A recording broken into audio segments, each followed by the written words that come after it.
my background on dirt bikes, that type of thing. I've told the story before that my dad was a compulsive hoarder, and my dad used to go buy entire yard sales and make us go and pick up the stuff with him on Saturday and Sunday mornings. And inevitably he would get motorcycles, and he would get every type of crappy motorcycle you could possibly imagine at a yard sale. So I had Briggs and Stratton. My brother and I had Briggs and Stratton mini bikes when we were, 4 and 5 and 3 and very, very young. So I think that I had 3 mini bikes before I even could ride a mini bike.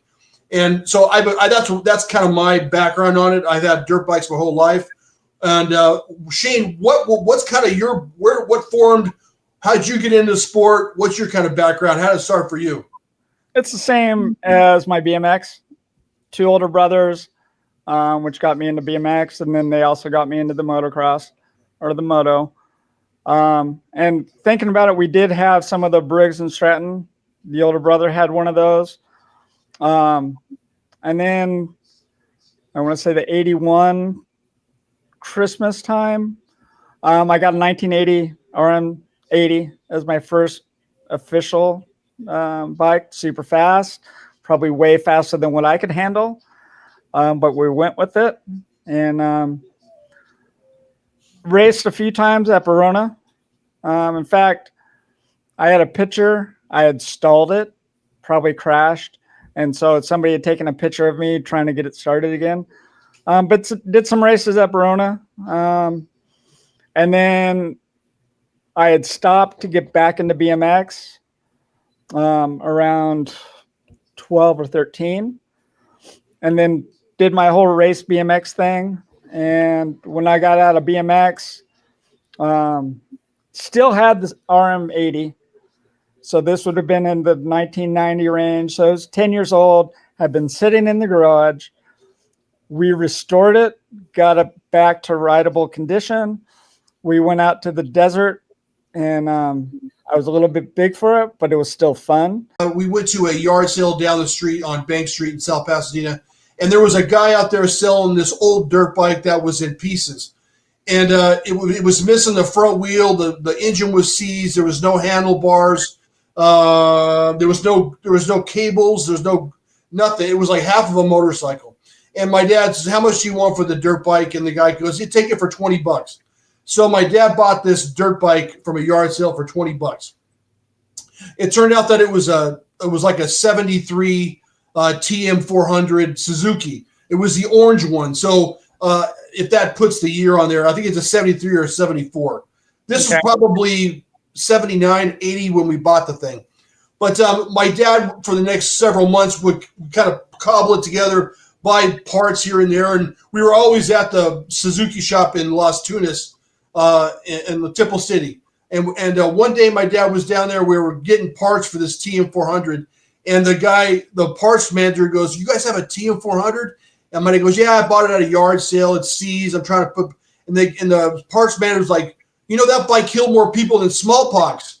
And my dad starts laughing and goes, "Yeah, whatever." And so the whole time we had this dirt bike, my dad would always tease us like, "Hey, don't forget that bike's killed more people than smallpox." All my friends had like KX, RMs, 65s or 60s at that time, I think they were, or 80s. And we wanted a dirt bike so bad. And then one year for Christmas, my dad goes, "Well, you might be getting something special this year." So we're like, "Oh, bitch, we're going to get a dirt bike." And this must have been, I don't know, 79, 80 maybe. And we wake up early on Christmas Eve or Christmas morning. We run out to the living room, and there's a Honda CT90 sitting in our living room. And we're all, "What the hell is this?" Have you ever seen a CT90? I haven't. Dude, it's like a moped. It looks like a Honda Passport.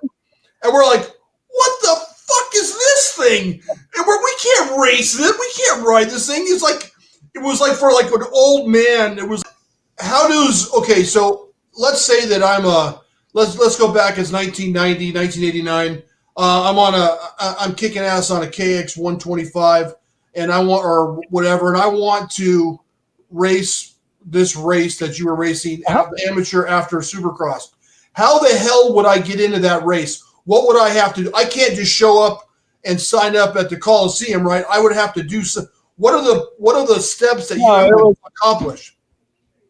From what I remember, I didn't do any qualifiers. You had to be a member, so you pay for the membership, would cover the insurance, and you'd be part of the association. Sign up, and you could race. You didn't have to prove that you could clear these jumps or no. So we didn't run. We ran the same track, but they bulldozed. They would cut the jumps way down. It wasn't as gnarly as it would be the Saturday night. Not even close. Not even close. And like when I did the Coliseum, they chopped the track to where we didn't go up the peristyles. Oh, you didn't do the peristyle. We didn't get to go up the peristyles. No, they made it because they knew they have riders of all levels, so they would make it as safe as they could. Anything. Wasn't there a picture? Didn't Larry Brooks do a major bail down the peristyle? I think it was like he did at the bottom. Crazy, bad crash. Yeah. It was kind of like the remember the old Wide World of Sports, the old downhill jump. Yeah, it was kind of like that. Who do you remember from back then that you were watching a lot that was influenced you? Maybe probably when Ricky and Lachine, Bailey, O'Mara, those were the Glover. Brock was a huge. I remember when he came out, when they had the special race at the Coliseum and he broke out the pink JT gear. Yeah. And he basically said, I have to win if I'm going to wear this. And he won. That was, I really liked watching Bailey ride, just the little professor. He always reminded me of Greg Hill, his riding style. Not flashy, just always took care of business. He was just ultra smooth because his dad taught him well. Gary Bailey ran schools, and he taught him the fundamentals, body position, just everything to make him the rider he was. What people don't realize is that Jeff Ward went on to even bigger fame in a different sport, right? And I was like, how could you transfer from he's top shelf on a motocross bike, and then he goes and drives Indy cars and it comes within an inch of winning the Indy 500, man. Come on.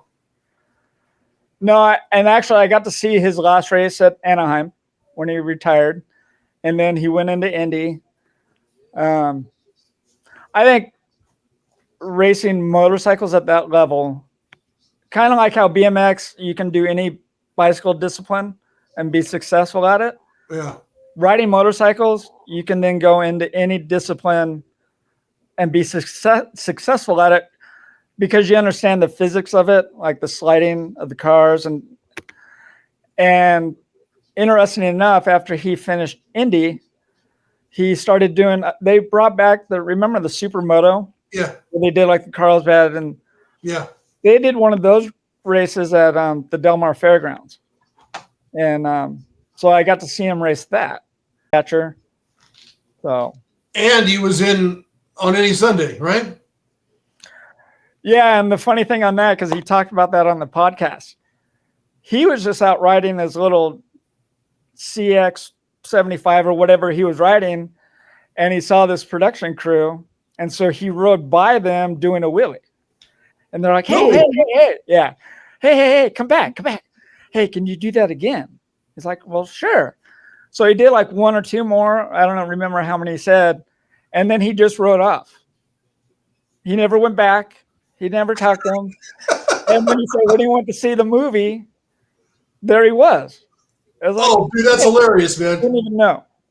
So, yeah, and Rick Johnson that's how he was introduced to Jeff Ward.